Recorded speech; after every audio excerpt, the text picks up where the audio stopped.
And then the insurance company has also said, what?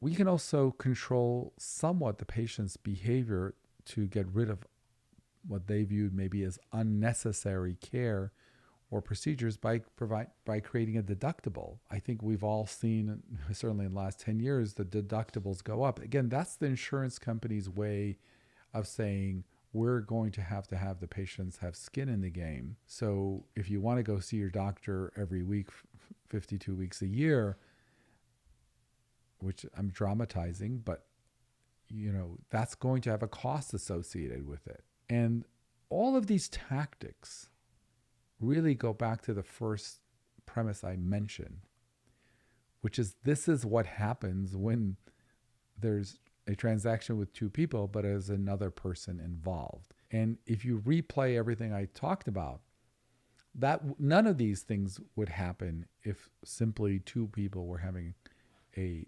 one-on-one transaction.